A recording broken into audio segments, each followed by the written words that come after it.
Hello, my dear students. Myself T. Sirisha, lecturer in Commerce, VSM College, Ramchandrapuram. Today, I will discuss about the topic leadership styles. Last class we discussed what is leadership, what is the importance of leadership, and need of leadership. But now present day topic leadership styles. What are the styles in following leadership?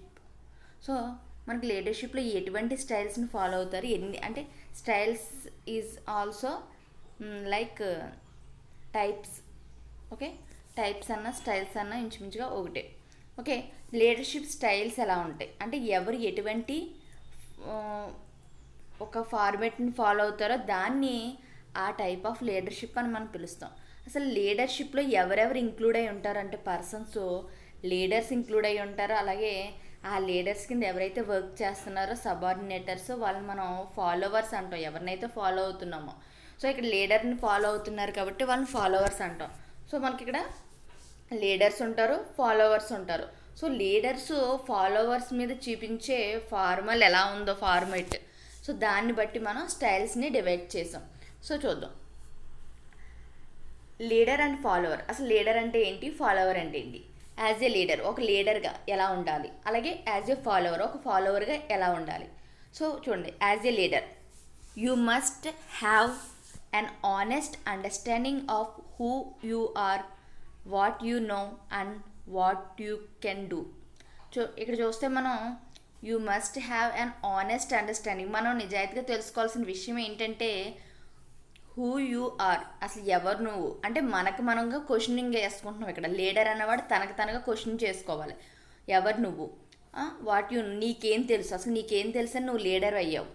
What you can do, నువ్వు ఏం చేయగలవు, leader అయ్యేందుకు నువ్వు leader అయిన తర్వాత నువ్వు employees విషయంలో ఎలా బిహేవ్ చేయగలవు, అసలు నువ్వు ఎవరివి, ఏం చేయగలవు, నీకేం తెలుసు. సో ఈ 3 క్వశ్చన్స్ కూడా లీడర్ అన్నవాడు తనకు తానుగా వేసుకోవాలి. So next, to be a successful leader you have to convince your followers but not your superiors. ఒక సక్సెస్ఫుల్ లీడర్ అంటే ఎప్పుడు సక్సెస్ అయితే లీడింగ్ పొజిషన్ అంటే లీడర్గా తను ఎప్పుడు సక్సెస్ అయ్యే లీడర్ ఏం చేస్తాడంటే you have to convince your followers but not your superiors. ఇక్కడ నీకు ఫాలో అయ్యే వాళ్ళు ఎవరైతే ఉన్నారో వాళ్ళు నువ్వు కన్విన్స్ చేసి వర్క్ చేయించుకుంటావు, అంతే తప్ప నీ సుపీరియర్స్ని వర్క్ మార్చమని కానీ వర్క్ ఇది చేయలేమని కానీ నువ్వు చెప్పకూడదు. సో ఒక గుడ్ లీడర్కి ఉండవలసిన లక్షణం ఏంటంటే నీ ఫాలోవర్స్ అంటే నీకు ఎవరైతే నీ కింద స్థాయిలో ఉన్నారో వాళ్ళు నువ్వు ఫాలో చేసుకుని నువ్వు అనుకుంటున్న గోల్స్ని రీచ్ అవ్వడానికి యూజ్ చేసుకోవాలే తప్ప నీ సుపీరియర్ ఎవరైతే ఉన్నారంటే నీకన్నా అధికారాలు ఎక్కువగా ఉన్న వ్యక్తిని ఆ వర్క్ తగ్గించమని కానీ ఆ వర్క్ని మేము చేయలేమని కానీ నువ్వు చెప్పకూడదు. సో ఒక లీడర్కి ఉండవలసిన క్వాలిఫికేషన్, ఒక సక్సెస్ఫుల్ లీడర్ ఉండవలసిన క్వాలిఫికేషన్. అయితే యాజ్ ఏ ఫాలోవర్, ఒకవేళ ఫాలోవర్కి అయితే ఎలా ఉండాలి, you must know your ability, నీ యొక్క సామర్థ్యం ఏంటో నీ ఎబిలిటీ ఏంటో నీకు తెలిసి ఉండాలి. Your duties and believe in your leader, so నీ డ్యూటీస్ ఏంటో నీకు తెలిసి ఉండాలి. అలాగే నువ్వు ఎవరినైతే లీడర్, మీ టీం యొక్క లీడర్ ఎవరైతే ఉన్నారో వాళ్ళ మీద నమ్మకం ఉంచాలి, వాళ్ళు నువ్వు నమ్మాలి. To reach your common goal, so అలా చేసినప్పుడే నువ్వు ఏమవుతావు అంటే you reach your common goals, నువ్వు నీ గోల్స్ అన్నవి రీచ్ అవుతావు. సో ఇక్కడ ఎంప్లాయీ గోల్స్ అయినా లీడర్ గోల్స్ అయినా కూడా ఆప్టిమంగా ఎవరితో వస్తుంది అంటే బిజినెస్ యొక్క గోల్స్ అనే వస్తుంది. ఓకే, యాజ్ ఏ లీడర్గా అయితే నువ్వెవరో నువ్వు ప్రశ్నించుకోవాలి, అలాగే నీకేం తెలుసో తెలుసుకోవాలి, అలాగే నువ్వు ఏం చేయగలవు అన్నది కూడా తెలుసుకోవాలి. అయితే ఫాలోవర్ అయితే నీ ఎబిలిటీ, నీ యొక్క సామర్థ్యం ఏంటో తెలుసుకోవాలి, నువ్వు ఏం పని చేయాలంటే ఏ డ్యూటీ చేయాలన్నది నువ్వు తెలుసుకోవాలి. అలాగే లీడర్ నీకు ఎవరైతే అసైన్ చేశారో ఆ పర్టికులర్ లీడర్ మీద నీకంటూ ట్రస్ట్ అన్నది ఏర్పాటు చేసుకోవాలి. చూద్దాం, అలాగే కంపెనీలో లీడర్స్ వేరు, బాస్ వేరు. మనం జనరల్గా ఏమనుకుంటామంటే లీడర్ అంటే బాస్ అని అనుకుంటాం, కానీ కాదు. బాస్ వేరు, లీడర్ వేరు. బాస్ అంటే మొత్తం ఆర్గనైజేషన్ అంతటికీ ఓనర్.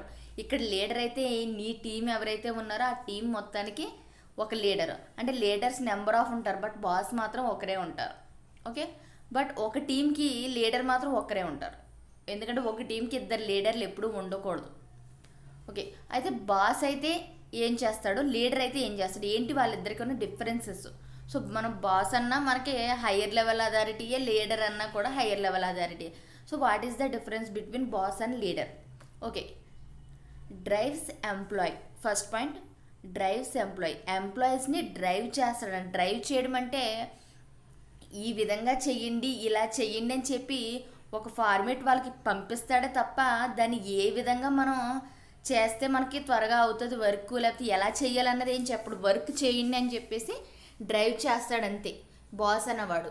అయితే లీడర్ అన్నవాడు కోచెస్ దెమ్, అంటే దాన్ని ఎలా చేయాలో దానికి కోచ్ చేస్తాడు ఇక్కడ లీడర్ అన్నవాడు మనకి. So leader coaches them. Next, depends upon authority.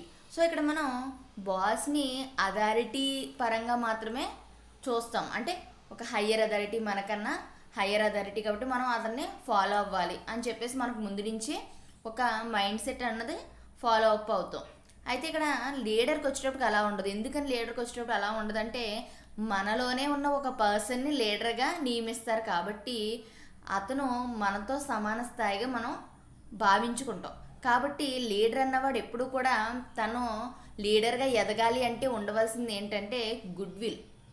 ఓకేనమ్మా, లీడర్కి కొంత అథారిటీ ఉన్నప్పటికీ కూడా గుడ్ విల్ అన్నది పెంచుకోవాలి. అంటే ఈ యొక్క లీడర్ మీద నమ్మకం ఉంచడం ద్వారా మనం ఖచ్చితంగా మన జాబ్ సాటిస్ఫాక్షన్ జరుగుతుంది, మన కంపెనీ గోల్స్ అన్న మనం రీచ్ అవ్వచ్చు అని చెప్పేసి ఎవరైతే ఫాలోవర్స్ ఉన్నారో వాళ్ళకి అనిపించాలి. సో దీనికోసం ఏం చేయాలంటే లీడర్ ఖచ్చితంగా తన గుడ్ విల్ అన్నది ఇంప్రూవ్ చేసుకోవాలి. And next, creates fair. ఇక్కడ బాస్ అన్నవాడు ఏం చేస్తాడంటే ఫెయిర్, భయాన్ని క్రియేట్ చేస్తాడు. అంటే ఫర్ ఎగ్జాంపుల్, నువ్వు ఈ వర్క్ చేయలేదా, నువ్వు వర్క్ చేయకపోతే నిన్ను కంపెనీ నుంచి తీసేస్తాము, లేకపోతే జాబ్ రిజైన్ చేసి వెళ్ళిపోవాల్సి ఉంటుంది, లేకపోతే శాలరీ తగ్గించేస్తాము, లేకపోతే శాలరీ మొత్తం కట్ చేస్తాము, ఇలాంటివన్నీ చెప్పి ఎంప్లాయీస్ని భయపెడుతూ తన వర్క్ అన్నది చేయించుకుంటాడు ఇక్కడ బాస్ అనేవాడు. అయితే లీడర్కి వచ్చేటప్పటికి లీడర్స్ ఎప్పుడూ కూడా వాళ్ళ యొక్క నెగిటివ్స్ని ఎప్పుడూ కూడా బయటికి పెట్టకూడదు. సో లీడర్ అన్నవాడు ఏం చేయాలంటే క్రియేట్స్ ఎంతోజియం, అంటే ఎంతోజియజంని క్రియేట్ చేయాలి వాళ్ళలో. అంటే ఏమొస్తుందంటే ఒక ఫర్ ఎగ్జాంపుల్, మీరు ఎక్కువ కష్టపడితే మేము ఎక్కువ ఇంక్రిమెంట్స్ వేస్తాము, లేకపోతే ప్రమోట్ చేస్తాము, ఇలాంటివి అన్నీ వాళ్ళకి పాజిటివ్ వేలో చెప్తూ వాళ్ళని తన గోల్స్ వైపుకి నడిపించగలిగిన వాడే లీడర్ ఇక్కడ మనకి. And next, says what to do. So నువ్వేం చేయాలో మాత్రమే ఇక్కడ బాస్ అన్నవాడు చెప్తాడు. ఫర్ ఎగ్జాంపుల్, ఒక ప్రాజెక్ట్ ఇస్తే ఈ ప్రాజెక్ట్ కంప్లీట్ చేయమని బాస్ అన్నవాడు చెప్తాడు. బట్ ఆ ప్రాజెక్ట్ ఏంటి, అది ఎలా కంప్లీట్ చేయాలి, మన కంపెనీకి ఎంతవరకు అది హెల్ప్ అవుతుంది, ఇవన్నీ కూడా బాస్ అన్నవాడు చెప్పడు మనకి. ఎవరైతే ఫాలోవర్స్ ఉన్నారో ఫాలోవర్స్కే చెప్పడు బాస్ అన్నవాడు. బాస్ యొక్క పని ఏంటంటే వర్క్ని అసైన్ చేయడం. సో అయితే లీడర్ అన్నవాడు shows how to do it, ఇది ఎలా చేయాలో కూడా చెప్తాడు. ఇక్కడ బాస్ ఇచ్చిన వర్క్ని ఇక్కడ లీడర్ అన్నవాడు ఎలా చేయాలి, ఏ విధంగా చేయాలి, ముందుగా తను చేసి అందులో ఈజీ మెథడ్స్ ఏమన్నా ఉంటే ఆ మెథడ్స్లో చేయిస్తున్నట్లుగా ఫాలోవర్స్కి ఆ మెథడ్స్ని కూడా చెప్పే అవకాశం ఉంటుంది. అయితే బాస్ అన్నవాడు అవేమి చెప్పడు, ఓన్లీ తన వర్క్ని అసైన్ చేయడం, డివిజన్ ఆఫ్ వర్క్ మాత్రమే బాస్ చేస్తాడు. సో ఆ డివిజన్ ఆఫ్ వర్క్ని మళ్ళీ ఎక్స్ప్లెయిన్ చేయడం, షోస్ హౌ టు డూ, ఇది ఏ విధంగా చేయాలో చెప్పేది ఇక్కడ మనకి లీడర్. Next, takes credit. ఇక్కడ కంపెనీ ఫైనల్గా అంటే ఆ యొక్క గ్రూప్ నుంచి కానీ లేకపోతే మొత్తం ఆర్గనైజేషన్ గురించి ఏదైనా సాధించినట్లయితే వాళ్ళు ఖచ్చితంగా ఆ టేక్స్ అంటే ఎవరు తీసుకుంటారంటే ఆ క్రెడిట్ని బాస్ తీసుకుంటాడు. అంటే హైయర్ అథారిటీలో ఎవరైతే ఉన్నారో బాస్, ఆ బాస్ ఈ కంపెనీ నేనే సక్సెస్ చేశాను అన్న భావనలో తను ఆ క్రెడిట్ని తీసుకుంటాడు. అయితే ఇక్కడ లీడర్ అన్నవాడు అలా తన క్రెడిట్ని తీసుకోకుండా గివ్స్ క్రెడిట్ అన్నది ఇస్తాడు.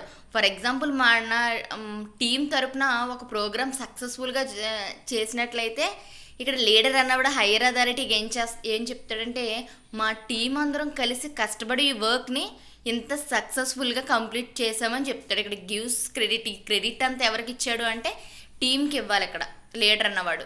అయితే బాస్ అన్నవాడు ఏంటంటే ఇక్కడ టీం వర్క్ చేసినప్పటికీ కూడా బాస్ నేనే చేసినట్లుగా వాడు ఫీల్ అవుతాడు. కాబట్టి ఇక్కడ మనకు బాస్ వేరు, లీడర్ వేరు. సో వీళ్ళిద్దరికి ఉన్న డిఫరెన్స్ ఏంటంటే బాస్ ఏమో వర్క్ని తన చేసినట్లుగా మనకి పైకి ఎక్స్ప్లోజ్ చేస్తాడో, లీడర్ అన్నవాడు ఈ వర్క్ని మనం చేసామన్న ఫీలింగ్లో మొత్తం గ్రూప్కి క్రెడిట్ అన్నది ఇస్తాడు అని చెప్తున్నాడు. Next boss says I. Boss ఎప్పుడు ఏం చెప్తున్నాడంటే నేను నువ్వు లేకపోతే నేను మీరు ఎప్పుడు కూడా ఐ అన్న పదం యూజ్ చేస్తూ ఉంటాడు. అంటే నేను, నా కోసం, నా స్వలాభం ఇవన్నీ కూడా బాస్ యూజ్ చేస్తూ ఉంటాడు.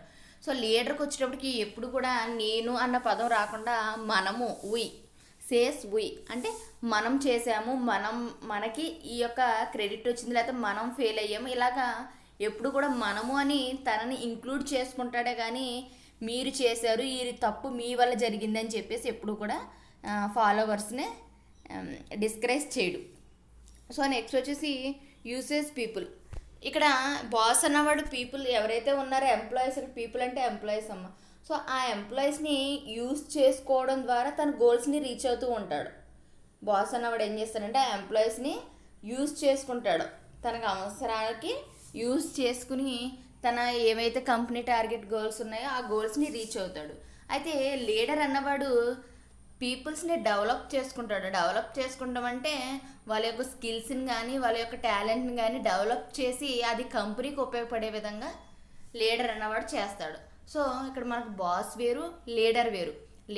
బాస్ ఎప్పుడు కూడా కంపెనీ తనది కాబట్టి తన అథారిటీని చెలాయించి ఎప్పుడు కూడా పనులు చేయించుకుంటూ ఉంటాడు. లీడర్ అన్నవాడు కంపెనీకి లీడర్కి ఎటువంటి సంబంధం ఉండదు, ఎందుకంటే కంపెనీలో లీడర్ అన్నవాడు ఒక ఉద్యోగి మాత్రమే. సో కంపెనీ లీడర్ది కాదు కాబట్టి తను ఎప్పుడు ఏం చేస్తాడంటే సహ ఉద్యోగులతో మంచిగా మెలుగుతూ తనకున్న నైపుణ్యంతో వాళ్ళ చేత పని చేయిస్తూ ఉంటాడు. అక్కడ ఇద్దరు చేయించేది పని, కానీ తన అథారిటీతో చేస్తాడో లీడర్ అన్నవాడు గుడ్ విల్తో చేస్తూ ఉంటాడు. నెక్స్ట్ ఫైనల్గా మనం పిక్చర్ని చూస్తే అర్థమవుతుంది.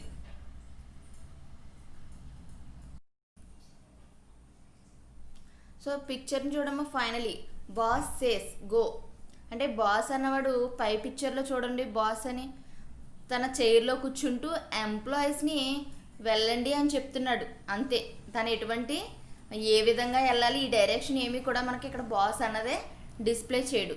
అలాగే లీడర్ కింద చూడమ్మా. లీడర్ సేస్ లెట్స్ గో, వెళ్దాం పదండి అంటే కలిసి వెళ్దాం. లెట్స్ గో అంటే కలిసి మనందరం వెళ్దాం. ఇక్కడ లీడర్ అన్నవాడు ఏమవుతున్నాడంటే ఫస్ట్ రోల్ అన్నది ప్లే చేస్తున్నాడు. అంటే మొట్టమొదటిగా ఉంటూ మిగిలిన వాళ్ళందరినీ కూడా తను చేసే వర్క్లో ఫాలో అయ్యే విధంగా తను పని చేస్తున్నాడు. సో ఈ రెండే వీటికి difference. And next leadership styles or types of leaders. అసలు లీడర్షిప్లో టైప్స్ అంటే ఎలా డివైడ్ చేస్తారంటే వాళ్ళ యొక్క చేసే పని విధానం బట్టి, వాళ్ళ యొక్క నైపుణ్యాన్ని బట్టి, అలాగే కంపెనీ యొక్క సిచ్యువేషన్ బట్టి కూడా మనకి లీడర్షిప్ స్టైల్స్ అన్నది డివైడ్ చేసుకోవచ్చు. సో అందులో చూడమ్మా, ఫస్ట్ పిక్ ఆటోక్రెటిక్లోని అక్కడ ఒక పిక్చర్ని చూసినట్లయితే మనం ఏం చూపిస్తుందంటే పిక్చరు ఒక పర్సన్ కొరడా పట్టుకుని ఉన్నారు, ఇంకో పర్సన్ అతను ఏది చెప్తే దానికి ఒక రింగ్లోకి వెళ్తున్నట్టుగా, అంటే ఒక సర్కస్ మ్యాన్ ఏదైతే చెప్తాడో ఒక మంకీకి ఆ విధంగా ఫాలో అవుతున్నారు ఇక్కడ.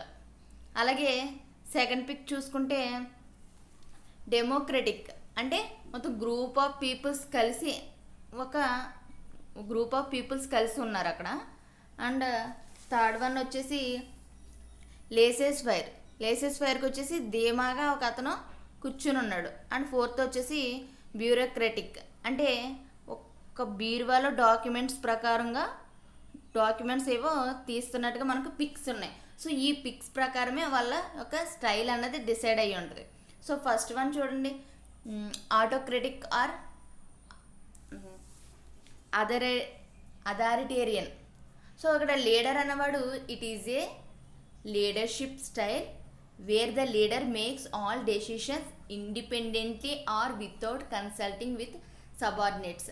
ఇక్కడ లీడర్ స్టైల్లో ఈ యొక్క ఆర్థోక్రటిక్ లీడర్ స్టైల్లో ఇక్కడ ఏం చేశారంటే where the leader makes all decisions. ఇక్కడ లీడర్ అన్నవాడు డెసిషన్స్ అన్నవి ఎలా తీసుకుంటున్నాడంట, ఆల్ డెసిషన్స్ ఇండిపెండెంట్లీ అంటే స్వతహాగా తన సొంతంగా డెసిషన్ తీసుకుంటున్నాడు. అలాగే అదేవిధంగా వితౌట్ కన్సల్టింగ్ విత్ సబార్డినేట్స్. ఎవరైతే ఫాలోవర్స్ కానీ సబార్డినేట్స్ కానీ ఎంప్లాయీస్ కానీ ఉన్నారో తన టీమ్ సబార్డినేట్స్, వాళ్ళని ఎవరిని కూడా ఫాలో అవ్వట్లేదు. అంటే వాళ్ళని ఎవరిని కూడా కన్సల్ట్ చేయట్లేదు, అడగట్లం లేదు. అంటే ఒక డెసిషన్ తీసుకుంటుంటే ఈ విధంగా చెయ్యొచ్చా అన్న ఒపీనియన్ తనకు లేదు, ఇంకా అడిగే ఒపీనియన్. సో అలాగే కాకుండా తన ఇష్టానుసారం అంటే తనకు నచ్చినట్లుగా ఒక ఒపీనియన్ తీసుకుంటున్నాడు. ఆ ఒపీనియన్ని మిగిలిన సబార్డినేట్స్ అందరూ కూడా తూచా తప్పకుండా ఫాలో అవ్వాల్సిందే. సో దీనివల్ల అడ్వాంటేజ్ ఏంటి? సో మనకి ఆర్థోక్రటిక్లో ఏం చెప్తున్నాడంటే, ఒక లీడర్ ఎవరైతే ఉన్నారో ఆ లీడర్ అన్నవాడు తనకి నచ్చిన విధంగా, అంటే తను అనుకున్న విధంగా తను తీసుకున్న డెసిషన్ రైట్ ఆర్ రాంగ్ ఏదైనా సరే, ఇంకా తను అనుకున్న డెసిషన్ తీసుకున్న తర్వాత ఇక సబార్డినేట్స్ని ఎవరిని కూడా కన్సల్ట్ చేయడు. Only do what I say, నేను ఏది చెప్తే మీరు అది చేయండి. ఓకేనా? ఇక్కడ చూడండి పిక్చర్ పైన డూ వాట్ ఐ సే, నేనే చెయ్యండి. ఏంటది? నేను ఏది చెప్తే అదే చెయ్యాలి ఇక్కడ. సో దీనివల్ల అడ్వాంటేజెస్ ఏంటి? Provide strong motivation and reward for the leader. ఇక్కడ స్ట్రాంగ్ మోటివేషన్ ఎవరికి లభిస్తుందంటే, స్ట్రాంగ్ మోటివేషన్ లీడర్కి అన్నదే లభిస్తుంది హయ్యర్ అథారిటీ నుంచి. సో ఇక్కడ మోటివేషన్ అంటే హయ్యర్ అథారిటీ నుంచి ఇతనికి వర్క్ అన్నది అప్ చెప్పిన తర్వాత దీని యొక్క బాధ్యత, అథారిటీ అండ్ రెస్పాన్సిబిలిటీ కూడా ఎవరికి అప్ చెప్తారంటే లీడర్కే అప్ చెప్తారు. సో నెక్స్ట్ వచ్చేసి అదొక అడ్వాంటేజ్. సో అలాగా అథారిటీ ఎప్పుడైతే లీడర్కి అప్ చెప్పాడో అక్కడ డెసిషన్ మేకింగ్లో యాక్యురస్గా ఉంటుంది అని నమ్మకం. నెక్స్ట్ వచ్చేసి క్విక్ డెసిషన్ మేకింగ్ కూడా ఎప్పుడు కూడా తనే తీసుకుంటాడు కాబట్టి ఇంకా వేరే వాళ్ళని కన్సల్ట్ చేసి దాని మీద చర్చించే అవకాశం ఉండదు. సో డెసిషన్స్ అన్నవి కూడా స్పీడ్గా తీసుకోవడానికి అవకాశం ఉంటుంది. Next subordinates are only to carry out the work addressed by the leader. ఇక్కడ లీడర్ అన్నవాడు ఏది అడ్రస్ చేస్తా అంటే ఏ విధంగా చెప్తే సబార్డినేట్స్ ఆ యొక్క వర్క్ను మాత్రమే ఆయన చెప్పినట్లుగా, అయితే లీడర్ చెప్పినట్లుగా ఫాలో అయ్యి చేస్తారు. సో ఇది ఒక అడ్వాంటేజ్. సో డిసడ్వాంటేజ్ ఏంటి ఇందులో? సో ఈ విధంగా చేయడం ద్వారా అంటే లీడర్ను ఫాలో చేయడం వల్ల డిసడ్వాంటేజ్ ఏంటి? జనరల్గా మనకి ఏంటంటే లీడర్ను ఫాలో చేస్తే లీడర్ ఖచ్చితంగా కంపెనీ గోల్స్ని రీచ్ అవ్వాలనే పర్పస్తోనే ఏ డెసిషన్ తీసుకుంటాడు. సో అలాంటప్పుడు ఆ డెసిషన్ ఫాలో అవడం వల్ల ఎంప్లాయీస్ కూడా కంపెనీ గోల్స్ని రీచ్ అవుతారు. అయితే దీంట్లో కొన్ని డిసడ్వాంటేజెస్ ఉన్నాయి. ఏంటైతే poor level of motivation. So ఏదైతే కింద లెవెల్ ఉందో ఈ ఎంప్లాయీస్ ఉన్నారో ఆ ఎంప్లాయీస్కి మోటివేషన్ అన్నది ఉండదు. అంటే వాళ్ళకంటూ ఏమీ చెప్పడానికి కానీ చేయడానికి కానీ ఇంక ఏ విధమైన అవకాశము లేకుండా ఈ యొక్క లీడర్ ఏది చెప్తే దాన్నే ఫాలో అయ్యి చేయాల్సి ఉంటుంది. అలాగే లెండ్స్ టు ఫ్రస్ట్రేషన్. కొంతకాలానికి అలా చేస్తూ ఉంటే ఏంటంటే వీళ్ళ యొక్క జాబ్ సాటిస్ఫాక్షన్ అన్నది వీళ్ళకు ఉండదు. అంటే వాళ్ళ యొక్క నైపుణ్యాలను చూపించుకునే అవకాశం ఉండదు. అలాగే ఫ్రస్ట్రేషన్ అన్నది పెరిగిపోతూ ఉంటుంది. ఎందుకంటే ఎప్పుడు కూడా లీడర్ చెప్పే ప్రాసెస్ అంతా కూడా వీళ్ళు చేస్తూ ఉన్నప్పుడు ఒకసారి ఫెయిల్యూర్స్ కూడా వీళ్ళకి వస్తూ ఉంటాయి. సో ఫెయిల్యూర్స్ వచ్చినప్పుడు దాని యొక్క రెస్పాన్సిబిలిటీ పర్సన్ ఎవరంటే లీడర్. సో లీడర్ మీద ఫ్రస్ట్రేషన్ అన్నది ఎంప్లాయీస్కి కలుగుతూ ఉంటుంది. And next democratic and participative leader. ఇక్కడ డెమోక్రటిక్ అన్నాం. సో మన India is a democratic country. ఇక్కడ డెమోక్రటిక్ అంటే ఏంటంటే ప్రజాస్వామ్యం, అంటే అందరూ కలిసి పరిపాలన చేసుకోవడం. ఇక్కడ ప్రజలే పరిపాలన చేసుకుంటున్నారు. అదేవిధంగా ఈ లీడర్షిప్ స్టైల్లో ఏంటంటే అందరూ, అంటే ఎవరైతే ఎంప్లాయీస్ ఉన్నారో ఎంప్లాయీస్ లీడరు అందరూ కలిసే వాళ్ళ యొక్క వర్క్ని కానీ గ్రూప్ని కానీ రన్ చేస్తూ ఉంటారు. చూడండి ఒకసారి. It is a leadership style where a leader encourages employee participation in decision making. So ముందు మనం ఆర్థోక్రటిక్ చూసినట్లయితే అందులోని ఎంప్లాయీ పార్టిసిపేషన్ అసలు లేదు. ఓన్లీ ఎవరి పార్టిసిపేషన్ ఉంది అంటే ఎవరైతే లీడర్ ఉన్నాడో వాడే డెసిషన్స్ తీసుకుంటాడో, డెసిషన్స్ తీసుకున్న వాటిని అంటే అతను తీసుకున్న డెసిషన్స్ని సబార్డినేట్స్ మీద బలవంతంగా రుద్దుతాడు. బట్ ఇక్కడికి వచ్చేటప్పటికి ఏమైంది? డెమోక్రటిక్లో it is an leadership style where a leader encourages employees. ఇక్కడ ఎంప్లాయీస్ని ఎంకరేజ్ చేస్తాడు. Participated in decision making. ఒక నిర్ణయం తీసుకుంటున్నప్పుడు, ఒక డెసిషన్ తీసుకుంటున్నప్పుడు ఏం చేస్తాడంటే ఎంప్లాయీస్ యొక్క ఒపీనియన్స్ కానీ వాళ్ళకున్న అనుభవాన్ని బట్టి, అంటే ప్రతి ఒక్కరికి ఒకే విషయంలో నైపుణ్యం ఉండదు. ఫర్ ఎగ్జాంపుల్ మనకి లీడర్ అనే వ్యక్తికి అన్ని విషయాల్లోని నైపుణ్యం ఉండకపోవచ్చు. అంటే ఫర్ ఎగ్జాంపుల్ చెప్తున్నాను. లీడర్ ఒక కంపెనీ ఉంది, అకౌంటింగ్ కంపెనీ. మనకి అకౌంట్స్ అంటే బాగా తెలుసు కదా, అందుకని అకౌంటింగ్ ఎక్స్ప్లెయిన్ చేస్తున్నాను. ఒకసారి చూడండి ఎగ్జాంపుల్. అకౌంటింగ్ కంపెనీ ఉంది అంటే ట్యాక్స్కి సంబంధించి. సో ఇందులోకి వచ్చేసేటప్పటికి లీడర్గా ఎవరిని అపాయింట్ చేశారంటే ఒక బీఎస్సీ కంప్లీట్ చేసిన ఒక పర్సన్ని, అంటే బీఎస్సీ క్వాలిఫికేషన్ ఉన్న గ్రాడ్యుయేట్ని లీడర్గా అపాయింట్ చేశారు. అందులో ఉన్న ఎంప్లాయీస్ ఎవరు అంటే బీకామ్ చదివిన వాళ్ళు అందులో ఉన్న ఎంప్లాయీస్గా ఉన్నారు. సో ఇప్పుడు ఏమైందంటే ఒక డెసిషన్ మేకింగ్ వచ్చింది. డెసిషన్ మేకింగ్ వచ్చినప్పుడు ఈ లీడర్ అన్నవాడు క్వాలిఫికేషన్ వచ్చేసి ఏంటంటే బీఎస్సీ అని చెప్పుకున్నాం. సో బీఎస్సీ క్వాలిఫికేషన్స్తో ట్యాక్స్కి సంబంధించి కానీ అకౌంటింగ్కి సంబంధించి కానీ డెసిషన్ తీసుకోవాల్సి వచ్చినప్పుడు తను ఖచ్చితంగా రాంగ్ డెసిషన్ అన్నది ఎక్కువగా చూస్ చేసుకునే అవకాశం ఉంటుంది. ఎందుకంటే తనకి ఆ సబ్జెక్ట్ పరంగా కానీ లేకపోతే ఆ విషయాల్లో కానీ సరైన నాలెడ్జ్ అన్నది ఇక్కడ లేదు. సో అలాంటప్పుడు ఏమవుతుంది, అతను రాంగ్ డెసిషన్ తీసుకుంటే దాని ఇంపాక్ట్ ఆ గ్రూప్ మొత్తం మీద పడుతుంది. మనకి ముందు అంటే ఆర్థోక్రెటిక్లో ఏం చెప్పాడు, ఆర్థోక్రెటిక్లో ఈ యొక్క లీడర్ డెసిషన్ తీసుకుంటాడు, ఆ డెసిషన్ మిగిలిన ఎంప్లాయీస్ అందరూ ఫాలో అవ్వాలి. ఇప్పుడు ఇక్కడ లీడర్ అన్నవాడు బీఎస్సీ చదవడం వల్ల ఏమైందంటే రాంగ్ డెసిషన్ అన్నది తీసుకున్నాడు ఈ ట్యాక్స్ పర్పస్ మీద. అదే ఏ బీఎస్సీ రిలేటెడ్ సబ్జెక్ట్ వైజ్గానో లేకపోతే దానికి సంబంధించి డెసిషన్ తీసుకోవాలనుకున్నప్పుడు హీఈజ్ ఏ ఎక్సలెంట్ డెసిషన్ అన్నది తీసుకుంటాడు. బట్ ఇక్కడ ఏమైంది, ఇది తనకి తెలియనిది, తనకి అనుభవం లేనిది కావడం వల్ల ఏమైందంటే రాంగ్ డెసిషన్ తీసుకున్నాడు. సో రాంగ్ డెసిషన్ తీసుకున్నప్పుడు ఆటోమేటిక్గా ఎంప్లాయీస్ అందరూ కూడా దానివల్ల సఫర్ అవుతారు. అందుకని ఇక్కడ ఏం చేస్తున్నాడంటే డెమోక్రటిక్లో ఎంకరేజ్ ఎంప్లాయీ పార్టిసిపేషన్ ఎంకరేజ్ చేస్తున్నారు ఇక్కడ. సో ఎప్పుడైతే లీడర్ ఎంప్లాయీ పార్టిసిపేషన్ ఎంకరేజ్ చేసాడో డెసిషన్ అన్నది 100% కరెక్ట్ అయ్యి ఉంటుంది. 90% అంటే ఎక్కువ శాతం కరెక్ట్ అవ్వడానికి అవకాశం ఎక్కువగా ఉంటుంది అన్నాడు. Also known as persuasive and consultative style అంటే దీన్ని ఇంకోటి ఏమంటారంటే participative, persuasive and consultative style అని కూడా అంటారు. సో మనం పిక్లో చూడడం ఒకసారి. Together we will do it మనం అందరం కలిసి చేద్దాం ఈ వర్క్ని, ఓకేనమ్మా, మన అందరం కలిసి పని చేద్దాం అని చెప్పి అంటున్నాడు. సో ఇక్కడ ఏమైందంటే ఇక్కడ లీడర్ అన్నవాడు ఉన్నాడు, లీడర్ కూడా ఏం చేస్తున్నాడంటే ఎంప్లాయీస్తో కలిసి వర్క్ చేస్తున్నాడు. అలాగే ఎంప్లాయీస్ యొక్క డెసిషన్స్ని కూడా గౌరవిస్తున్నాడు. అంటే ఒకవేళ ఎంప్లాయీ డెసిషన్ రాంగ్ అని అన్నప్పుడు లీడర్ తన యొక్క ఒపీనియన్ ప్రకారం డెసిషన్ తీసుకునే అవకాశం ఉంటుంది. అలాగే ఎంప్లాయీ చెప్పిందే కరెక్ట్ అనిపించినప్పుడు ఎంప్లాయీస్ యొక్క డెసిషన్ తీసుకునే అవకాశం కూడా ఇక్కడ ఉంటుంది. అయితే దీనివల్ల అడ్వాంటేజెస్ ఏంటి, బెటర్ డెసిషన్స్. ఇక్కడ ఏమవుతుందంటే డెసిషన్ ప్రాసెస్ అన్నది బెటర్ అవుతుంది. ఎందుకంటే చాలామంది ఉంటారు ఒక గ్రూప్లో వచ్చేసి ఒక గ్రూప్లో నెంబర్ ఆఫ్ పీపుల్స్ ఉంటారు. సో నెంబర్ ఆఫ్ పీపుల్స్ అందరూ కలిపి ఒక డెసిషన్ తీసుకున్నప్పుడు అది ఎక్కువ శాతం బెటర్ అయ్యడానికి అవకాశం ఉంటుంది. అలాగే employee motivation improves the job satisfaction of subordinates.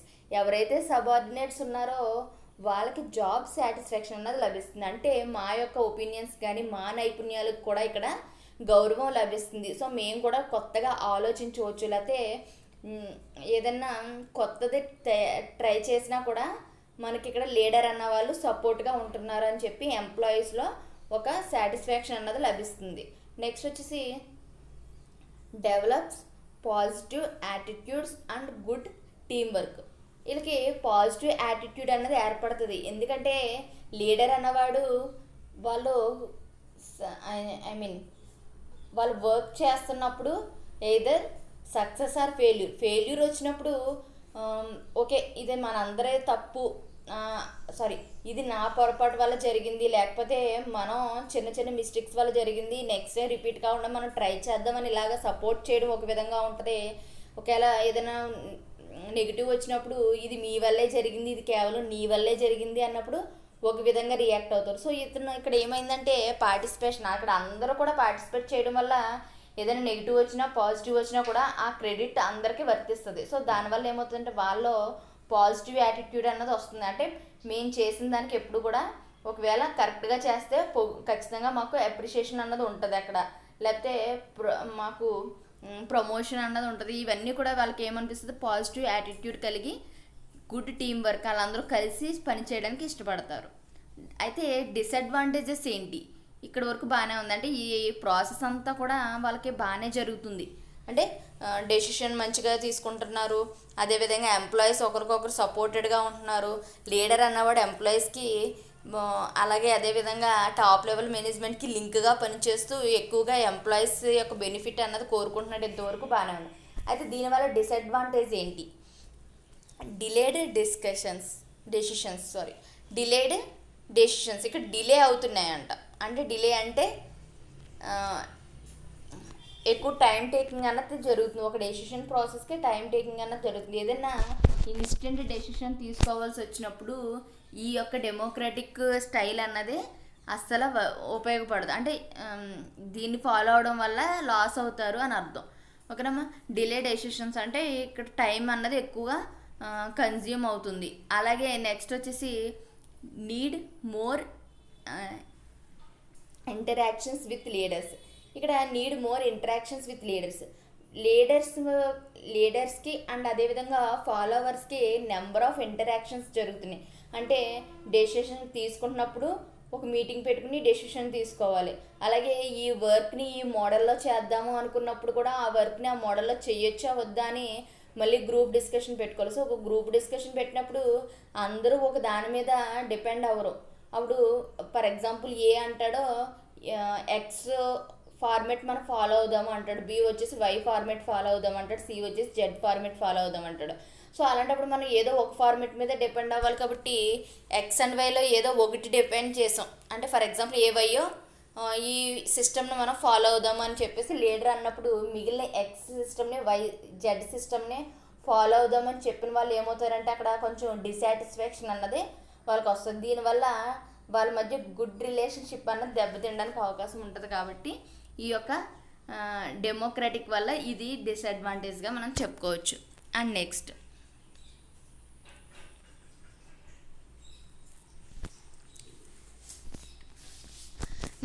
లీసెస్ faire leadership style or free rein style. ఇక్కడ మనకి ఒక కాన్సెప్ట్ చెప్తున్నప్పుడు ఆటోమేటిక్గా దాని యొక్క పిక్ చూస్తే మనకు కొంత ఐడియా వస్తుంది. సో మన పిక్ చూడండి ఒకసారి. ఒక పర్సన్ అన్నవాడు నిర్లక్ష్యంగా మనకి కూర్చుని ఉన్నాడు.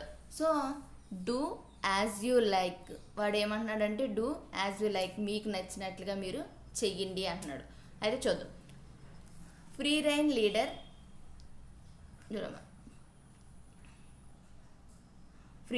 Leader does not lead but leaves the group and entirely to itself.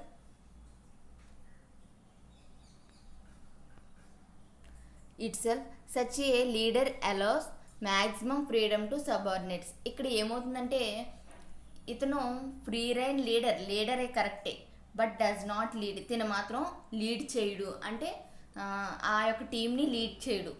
But leaves the group, ఆ గ్రూప్ అన్నది వదిలేస్తాడంట. ఎలాగా అండ్ ఎంటైర్లీ, పూర్తిగా వదిలేస్తాడు. టు ఇట్ సెల్ఫ్, వాళ్ళ యొక్క స్వతహాగా వాళ్ళు చేసుకునేలా వదిలేస్తాడు. Such a leader allows maximum freedom of subordinates. ఇక్కడ సబార్డినేట్స్కి ఏం చేస్తున్నాడంటే మ్యాక్సిమం ఫ్రీడమ్ అనేది కల్పిస్తున్నాడు.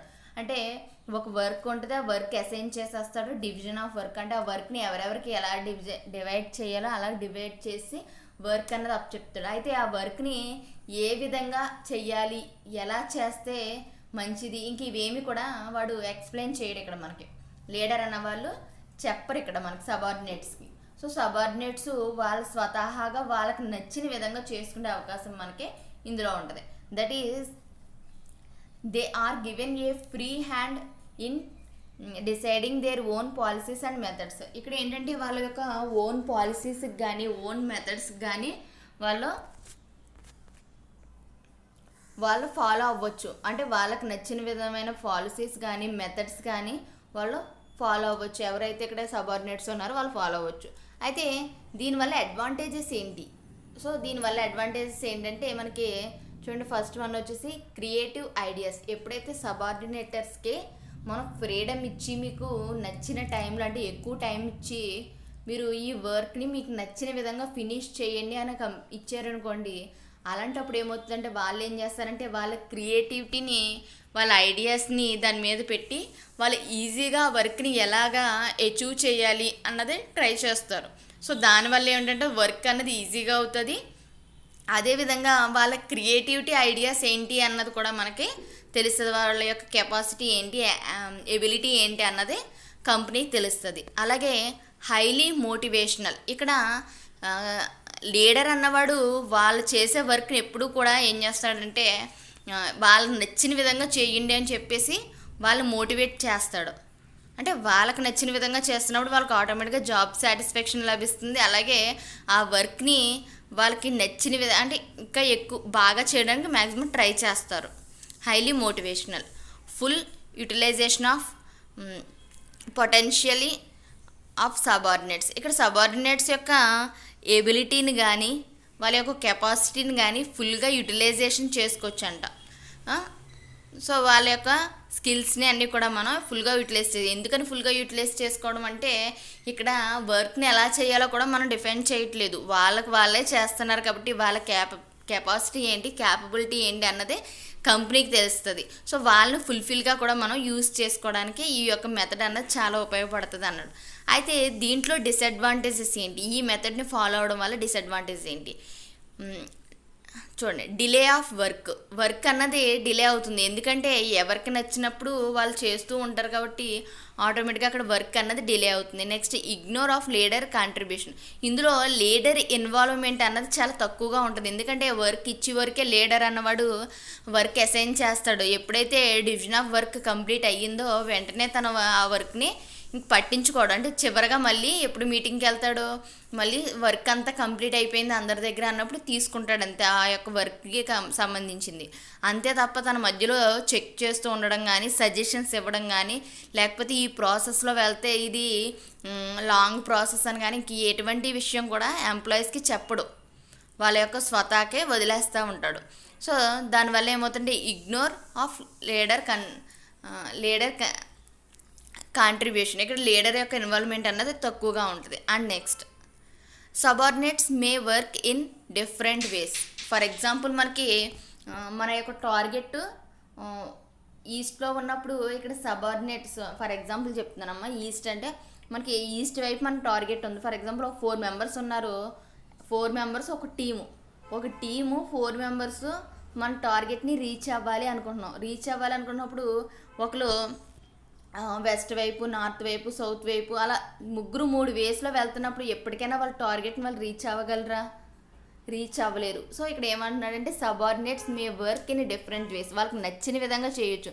సో ఆ నచ్చిన విధంగా చేసినప్పుడు ఎయిదర్ సక్సెస్ ఆర్ ఫెయిల్యూర్ రెండూ కూడా ఫేస్ చేయాల్సి ఉంటుంది. అక్కడ సక్సెస్ రావచ్చు, ఫెయిల్ రావచ్చు. ఒకవేళ ఫెయిల్ వచ్చిందనుకో ఆ యొక్క సబార్డినేట్ ఎవరైతే ఫాలోవర్ ఉన్నాడో వాడేమంటాడంటే ఈ వర్క్ ఎలా చేయాలో మాకు తెలియదు, సో మేము ఎలా చేస్తే అలాగే చేసాము, మాకు తెలిసినట్టుగా చేసాము అని చెప్పేసి వాడు అనటానికి అవకాశం ఉంటుంది. సో ఇక్కడ లీడర్ అన్నవాడు ఎప్పుడైతే ఇన్వాల్వ్మెంట్ ఉంటుందో ఆటోమేటిక్గా అక్కడ ఏమవుతుందంటే ఆ వర్క్ని రాంగ్ చేస్తున్నప్పుడు దాన్ని మాడిఫై చేసుకోవడానికి అవకాశం ఉంటుంది. ఇక్కడ ఏమైందంటే మనకి ఈ లేజర్ ఫైర్లో లీడర్ అన్నవాడు వర్క్ని అసైన్ చేస్తున్నాడు, మళ్ళీ లాస్ట్లో తిరిగి రిటర్న్ తీసుకుంటున్నాడు. అంతే తప్ప మధ్యలో తను ఎటువంటి వర్క్ అన్నది చేయట్లేదు. సో ఈ లేజర్ ఫైర్ యొక్క advantages, disadvantages. And next bureaucratic leadership style. Okay, bureaucratic leadership style ఇది ఒక స్టైల్ అని చెప్తున్నాడు. This type of leadership has no space to exposure new ways to solve problems. ఈ టైప్స్ అంటే బ్యూరోక్రటిక్లో కూడా ఏంటంటే మనకి ఎటువంటి కొత్త విధానాలని ఫాలో అవడం కానీ లేకపోతే కొత్త విధానాలని ప్రయత్నించడం కానీ కుదరదు, చేయడానికి వీలు లేదు. ఇంకా అసలు ఇది ఏంటంటే స్ట్రిక్ట్ రూల్స్. ఇందులో ఎటువంటి కొత్త రూల్స్ని కూడా మనం ఫాలో అవ్వకూడదు.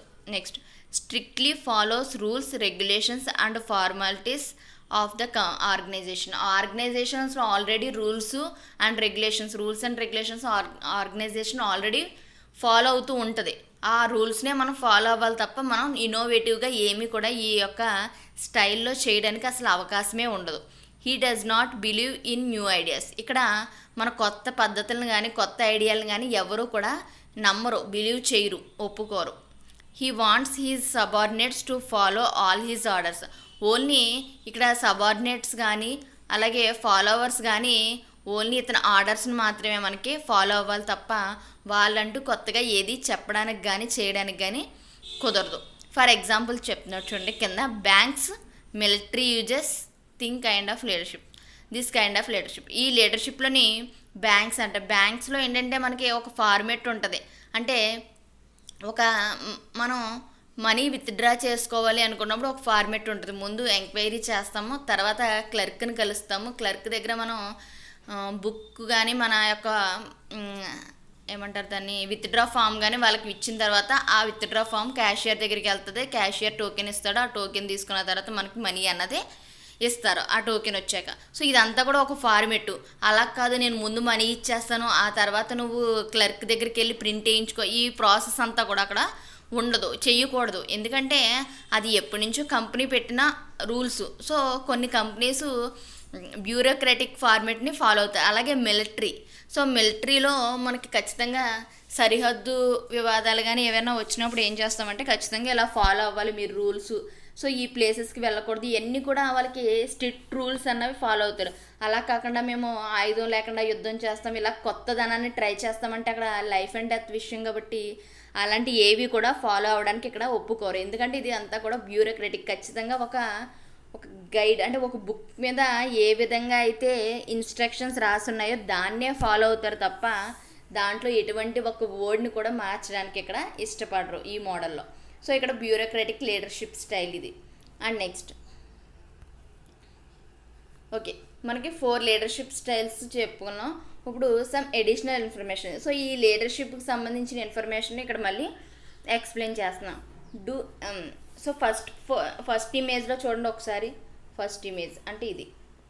సో ఈ ఇమేజ్లో ఇక్కడ లీడర్ అన్నవాడు ఏమంటున్నాడు, డూ ఎక్స్ అంటే ఎక్స్ అనే పని చేయండి అంటున్నాడు. ఇక్కడ ఆర్థోక్రిటిక్లో ఏమంటున్నాడంటే ఎక్స్ అనే పనిని చేయండి అంటాడు. అదే లేజర్ ఫైర్కి వచ్చేటప్పటికి ఇక్కడ ఏమంటున్నాడంటే do X or Y as you see fit. మీకు ఏది నచ్చితే ఎక్స్ ఆర్ వై అంటే 2 వర్క్స్ ఉన్నప్పుడు ఇక్కడ ఆల్రెడీ ఫస్ట్ ఫోటోలో చూసుకున్నట్లయితే లీడర్ అన్నవాడు డెసిషన్ తీసుకున్న తర్వాతే ఫాలోవర్స్ చెప్తాడు. ఇక్కడికి వచ్చేటప్పటికి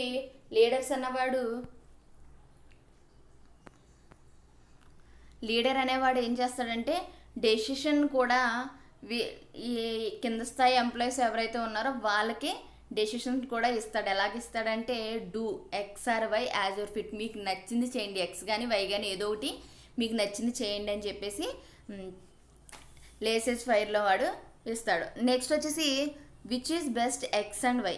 డెమోక్రటిక్ వచ్చేటప్పటికి ఏమవుతుందంటే వాళ్ళని పార్టిసిపేట్ చేస్తాడు బట్ అందులో బెస్ట్ ఏంటో అని అడుగుతాడు. ఓకేనా, ఇక్కడ మనకి ఏమొచ్చిందంటే ఆర్థోక్రటిక్లో నేను చెప్పిందే చెయ్యండి అని చెప్పేసి ఎక్స్ అన్న ఫార్మేట్ ఇస్తాడు. సో ఆ ఎక్స్నే వీళ్ళు ఫాలో అయ్యి చెయ్యాలి. ఇక్కడ లేసెస్ ఫైర్లోకి వచ్చేటప్పటికి ఏం చేస్తారంటే ఎక్స్ ఆర్ వై మీకు నచ్చింది ఫాలో అవ్వండి. అయితే అక్కడ ఎంప్లాయీ డెసిషన్ ఉంటుంది. సో ఎంప్లాయీస్ కొంతమంది ఎక్స్ని ఫాలో అవుతారు, కొంతమంది వైని ఫాలో అవుతారు. సో ఇక్కడ ఏమవుతుందంటే వాళ్ళ డెసిషన్ అన్నది వాళ్ళ మీదే డిపెండ్ అయి ఉంటుంది. అయితే థర్డ్ వన్ వచ్చేటప్పటికి డెమోక్రటిక్ వచ్చేటప్పటికి వాళ్ళని కూడా ఇన్వాల్వ్ చేసి which is the best X or Y, X బెస్టా వై బెస్టా ఏది చేద్దాం అని చెప్పి వాళ్ళ డెసిషన్ను కూడా కలుపుకుని ఒక డెసిషన్ అనేది తీసుకుంటారు. సో మనకి పక్కన ఉన్న పిక్చర్ని చూసినట్లయితే చూడమ్మా, సిచ్యువేషనల్ లీడర్షిప్. సో లీడర్షిప్లో సిచ్యువేషన్స్ ఎలా ఉంటాయి చూడండి. ఇక్కడ మనకి హై అండ్ లో, ఇక్కడ మనకి హై అండ్ లో అన్నది చెప్పి కనిపిస్తుంది. సో ఇందులో చూసినట్లయితే సపోర్టివ్ బిహేవియర్, కిందకు వచ్చేసి హారిజెంటల్గా వచ్చేసి డైరెక్టివ్ బిహేవియర్. ఇక్కడ వర్టికల్లో ఏమో సపోర్టివ్ బిహేవియర్ అని, హారిజెంటల్ అని డైరెక్టివ్ బిహేవియర్ అని చెప్పేసి 2 ఉన్నాయి. అయితే స్టేజ్ 1 అంటే S1 చూసుకున్నట్లయితే మనం అక్కడ ఏ విధంగా ఉంటుంది. S1లో హై డైరెక్టివ్ అంటే డైరెక్షన్ అన్నది ఎక్కువగా ఉంటుంది, అంటే ఎక్కువగా చెప్తూ ఉంటారు. అంటే ఈ విధంగా చెయ్యాలి, ఇలా చేస్తే మనకి సక్సెస్ వస్తుంది, ఇవన్నీ కూడా డైరెక్షన్లో చెప్తారు. అయితే సపోర్టివ్ అన్నది ఇక్కడ తక్కువగా ఉంటుంది మనకి. సో సపోర్టివ్ అన్నది తక్కువగా ఉండి డైరెక్షన్ అంటే చెప్పే విధానం అన్నది ఎక్కువగా ఉంటుంది. అలాగే S2లో చూస్తే సపోర్టు ఎక్కువగా ఉంటుంది, అదే అలాగే హై డైరెక్షన్, సో డైరెక్షన్ కూడా ఎక్కువగా ఉంటుంది. అండ్ S3కి వచ్చేటప్పటికి హై సపోర్టివ్ అండ్ లో డైరెక్టివ్. సో ఇక్కడ చెప్పడం తక్కువగా ఉంటుంది, బట్ మీరు చెయ్యండి అని చెప్పి సపోర్ట్ చేయడం ఉంటుంది. ఫర్ ఎగ్జాంపుల్ మనం చూసుకున్నట్లయితే సపోర్ట్ ఇక్కడ మనకి ఎందులో వేస్తారంటే లేసెస్ ఫైర్లో ఏం చేస్తాడో, లేసెస్ ఫైర్లో మీకు నచ్చినట్లుగా వర్క్ చేయండి, మీకు ఫ్రీడమ్ ఇస్తున్నా, ఫ్రీ ఆఫ్ ఫ్రీడమ్ అనేది మనకి లేసెస్ ఫైర్లు ఇస్తాడు. ఇక్కడ మనం ఎల్లో కలర్ చూసినట్లయితే హై సపోర్ట్, ఇక్కడ సపోర్ట్ ఇస్తున్నాడు మీకు నచ్చినట్టు చేయండి అని, కానీ డైరెక్షన్ అంటే డైరెక్ట్ ఇలా చేయాలి అలా చేయాలని ఇంక ఏది కూడా మనకి చెప్పడు. అండ్ స్టేజ్ 4లోకి వచ్చేసి సపోర్టు లేదు, అలాగే డైరెక్షను లేదు. ఓకేనమ్మా, ఇక్కడికి వచ్చేటప్పుడు సపోర్టు లేదు, డైరెక్షన్ లేదు. సో ఈ టాపిక్ వచ్చేసి నెక్స్ట్ వచ్చేసి ఓకే, థ్యాంక్ యూ. సో మనం ఆల్రెడీ డిస్కస్ చేసుకున్నాం అసలు లీడర్స్ 4 టైప్స్. సో అందులో ఏంటంటే ఆర్థోక్రటిక్ అంటే ఇక్కడ చూడండి, మనం ఇమేజ్ ఫస్ట్ ఎక్స్ప్లెయిన్ చేసుకున్నాం కదా. ఇక్కడ ఎవరైతే లీడర్ ఉన్నవాడో ఆ లీడర్ ఏది చెప్తే అక్కడ ఎంప్లాయీ అన్నవాడు అదే చేస్తున్నాడు, తనకంటే ఇంకా స్వతహాగా ఏది చేయడు. డెమోక్రటిక్ వచ్చేటప్పటికి ఎంప్లాయీస్ అందరినీ కూడా అందులో పార్టిసిపేట్ చేస్తాడు. అండ్ లీసెస్ ఫైర్లోకి వచ్చేటప్పటికి ఎంప్లాయీస్ యొక్క వర్క్ ఏంటో వాళ్ళకి అసైన్ చేసి ఇంకా తన లీడర్ అన్నవాడు అందులో ఇన్వాల్వ్ కాడు. అండ్ లాస్ట్కి వచ్చి బ్యూరోక్రటిక్ అంటే మనకి పురాతన కాలంలో ఏదైతే పద్ధతి ఉందో సో దాన్నే ఫాలో అవుతారు, కానీ కొత్తగా ప్రయత్నించడానికి ఒప్పుకోరు. అంటే ఫర్ ఎగ్జాంపుల్ చూడండి, మన ఇంట్లో ఓల్డ్ పీపుల్స్ ఉంటారు. ఓల్డ్ పీపుల్స్కి వాళ్ళు చిన్నప్పుడు ఎలాగైతే ఒక రూల్స్ని ఎలా ఫాలో అయ్యారో సేమ్ అలాగే మనల్ని కూడా ఫాలో అవ్వమంటారు. అంటే మనం ఏంటంటే అప్డేటెడ్ వెర్షన్, అప్పుడు కల్చర్ మారింది, అలాగే కొన్ని మనం అలవాట్లు అన్నీ కూడా మారుతూ వస్తున్నాయి. అంటే ఫర్ ఎగ్జాంపుల్ చూడండి, ఒక old people current bill pay చేయాలి అనుకుంటే ఎలా పే చేస్తారంటే ఓల్డెన్ డేస్లో మనీ తీసుకోవాలి, బిల్ పేపర్ తీసుకోవాలి, అలాగే ఎలక్ట్రిసిటీ కానీ లేకపోతే మీ సేవకి కానీ ఈ సేవకి కానీ కేంద్రానికి వెళ్ళి ఆ బిల్ అన్నది అక్కడ పే చేయాలి. వాడు వాడు వెంటనే తీసుకోవచ్చు, లేకపోతే మళ్ళీ 2 days తర్వాత రమ్మంటాడు. ఇంకా ప్రాసెస్ అన్నది లాంగ్గా ఉంటుంది. అలాగే ప్రతిదీ కూడా నోట్ చేస్తూ ప్రూఫ్ కూడా అక్కడ ఇస్తూ ఉంటాడు. అయితే ప్రజెంట్ డేస్ మనం కూడా అదే ప్రాసెస్లో కరెంట్ బిల్ పే చేస్తున్నామా? లేదు, మారుస్తున్నాం. మనం ఇప్పుడు ప్రజెంట్ ఏం చేస్తున్నాం, కరెంట్ బిల్ పే చేయాలంటే మొబైల్లో ఫోన్పే కానీ గూగుల్ పే కానీ లేకపోతే పేటిఎం ద్వారా కానీ ఎలాగైనా మనం కరెంట్ బిల్ని మనం ఉన్న చోట నుంచే మనం పే చేసేస్తున్నాం. సో అలా పే చేస్తామంటే మన ఇంట్లో పెద్దోళ్ళు ఒప్పుకుంటారా, పే చేస్తామని నమ్ముతారా అంటే నమ్మరు, అడుగుతారు. కొన్ని నెంబర్ ఆఫ్ క్వశ్చనింగ్స్ అనేవి మన మీదకి వేస్తారు. ఏమంటారు, ఈ బిల్ కట్టావు, అసలు ఎప్పుడు కట్టావు, మనకి రిసిప్ట్ లేదు, షూరిటీ ఏది, ఎలాగ, ఇవన్నీ కూడా అడుగుతూ ఉంటారు. వాళ్ళు నమ్మరు, ఎందుకంటే వాళ్ళకి తెలిసిన ప్రాసెస్ ఏంటంటే బిల్ మీ సేవా కేంద్రానికి వెళ్ళాలి, బిల్ పే చేయాలి, రిసిప్ట్ తీసుకోవాలి. సో ఈ ప్రాసెస్ వాళ్ళు ఎప్పుడు కూడా ఫాలో అయ్యేది, కాబట్టి మనం కూడా అదే ప్రాసెస్ ఫాలో అవ్వాలని ట్రీట్ చేస్తూ ఉంటారు. సో బ్యూరోక్రటిక్లో కూడా సేమ్ యాజ్ అదేనమ్మా. సో బ్యూరోక్రటిక్లో ఏంటంటే ఆల్రెడీ ఎవరో చెప్పినవి లేకపోతే ఎప్పుడో జరిగినవి కూడా ఒక ఫార్మేట్ కింద ఒక బుక్ కింద నోట్ చేసుకుని ఆ బుక్లో ఎలా అయితే ఫాలో అయ్యారో ఆ ప్రాబ్లం వచ్చినప్పుడు మళ్ళీ కూడా అదే బుక్ని ఫాలో అయ్యి చేస్తారు తప్ప ఇంకో చాయిస్ తీసుకోవడానికి ఇష్టపడరు. ఓకే,